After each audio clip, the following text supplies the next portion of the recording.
everyone. I hope you guys are having a wonderful day. We are going to delve into the topic that's been making headlines recently, and that is the tax lien against Wendy Williams. Now, Wendy Williams has been facing some significant challenges, both health-wise and financially. You have her bum ex-husband, Kevin Hunter, coming out of the bushes saying that he's now owed money from Wendy Williams. And then you have the reports that surface that Wendy is facing a federal tax lien. The government claims that she owes over $500,000 in unpaid taxes. The lien is on her New York City condo she purchased in 2021 for $4.5 million. The government claims that Wendy has failed to pay $500,000 in federal taxes from 2019 up until 2021. Now, in addition to her tax issues, Wendy has been dealing with health issues that led to the appointment of a conservator. And this conservator is Sabrina Morrissey. Sabrina was appointed by the court to manage Wendy's financial affairs and her daily life. So the question arises, who is responsible for the unpaid taxes? Is it the conservator or is it Wendy? Because typically for unpaid taxes, it falls on the person that owes them. However, when she's deemed incompetent, then the conservator assumes a responsibility. So she should be handling these financial affairs. She should be responsible for this damn lien.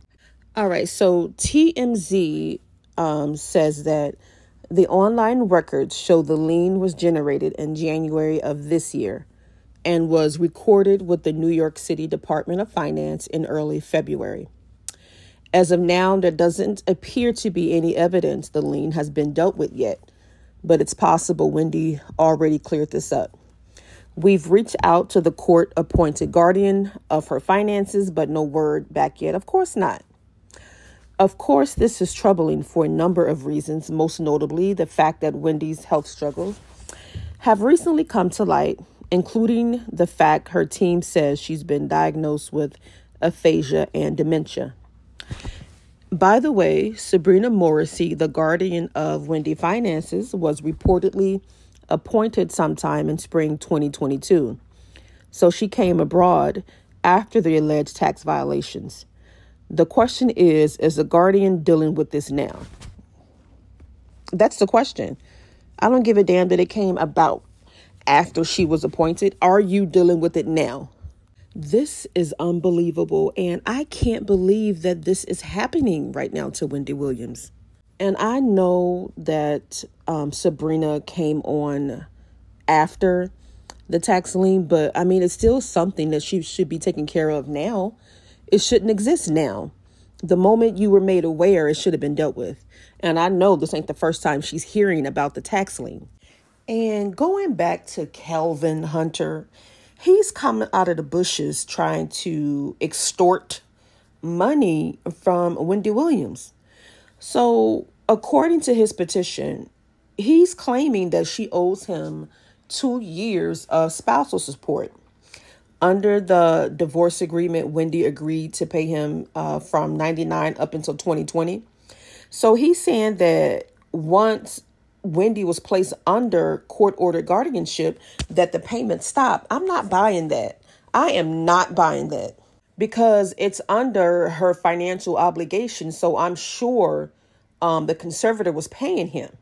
So he's really trying to extort more money from her as if he hasn't done enough. So he said in the filing that this is an emergent matter because he relies on the severance pay for his living expenses. And he's been without this income for 23 months and it has affected him greatly. Well, have you looked for a job in these 23 months? Is Sharina working? Like, how long does he think he can live off this woman? You can't live off Wendy forever. Also, the court documents pertaining to the lawsuit the conservator filed against A&E, those documents have been unsealed, and NBC has a breakdown of what's in those documents, and I'm going to read what it says. So Wendy Williams signed a contract to take part in a docuseries that critics have called exploitative without her financial guardian present. Number one, I don't think it was exploiting her at all. If anything, that docuseries exposed the conservator's incompetence, her misappropriation of funds. It exposed William Selby. It exposed the publicist. But it did not exploit Wendy.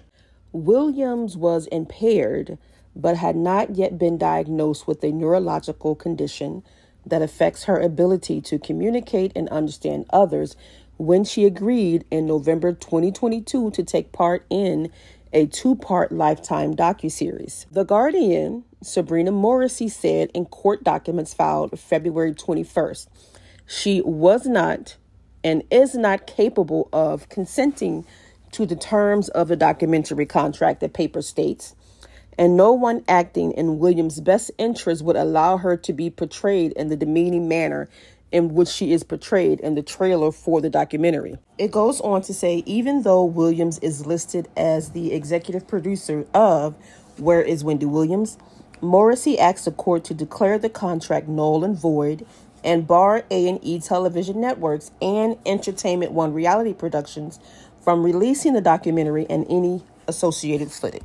And the day the documents were filed, Williams' management team announced in a statement that she was in a treatment facility diagnosed with primary progressive aphasia and frontotemporal dementia, the debilitating ailment that actor Bruce Willis was diagnosed with in 2022. Citing the First Amendment, a judge on February 23rd dismissed Morrissey's request for a restraining order to block the show from airing, but did not dismiss her lawsuit. Keep in mind, while she's filing this lawsuit, her representation is being paid by using Wendy's money. Not only that, she is being paid by Wendy's money also. The article goes on to state that Morrissey said in the court papers that Williams was depicted in a demeaning and undignified manner. When I was watching the documentary, do I think that Wendy would want to be seen in that light? Probably not. But it did expose the people for who they were that she had around her. Mind you, when Wendy was placed under this conservatorship, she was spotted out, drunk, in a damn restaurant, sleeping. She complained that she didn't have enough money for food. She complained that she was broke. She still had unlimited access to liquor. And I honestly think that they're all in cahoots. The judge, the conservator, the manager / jeweler, the publicist. Mind you, the publicist and the manager / jeweler, they were fired shortly after the documentary aired. But I can't wait for those court documents to be unsealed pertaining to the guardianship, because I want to know, how was this woman put into place and why was she selected over the family? What's really going on? So Morrissey goes on to say that a contract was signed in November 2022 by the CEO of the company called The Wendy Experience. However, the identity of the CEO of the company, which was formed in 2022, is unclear. I'm thinking the CEO would be Wendy, right?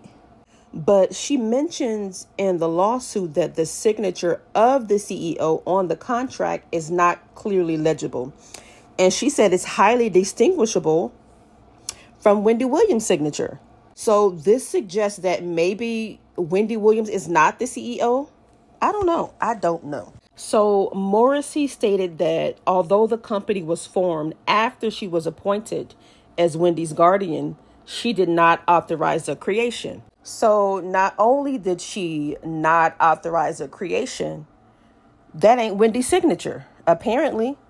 So in other words, the contract is forged.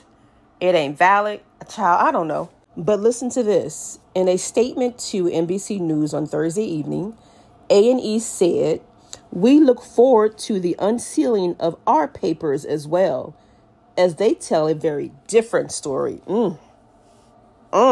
Somebody lying. Okay, it goes on. It says, The production company behind the project, Entertainment One Reality Productions, LLC, did not immediately respond to requests for comment. However, a close source said the following. The Guardian was aware that a film crew was working with Williams on a comeback project and that there had been a couple of days of filming, but she was not aware Williams had signed a contract. So Morrissey said in the court documents that Williams' manager, William Selby / jeweler, said he had final creative control over the documentary and that she allowed the project to go forward with the understanding that nothing would be released without review and final approval of the Guardian and the court. So technically, she did approve it. However, it was under the condition that nothing would be released without her review and approval by both the Guardian and the court.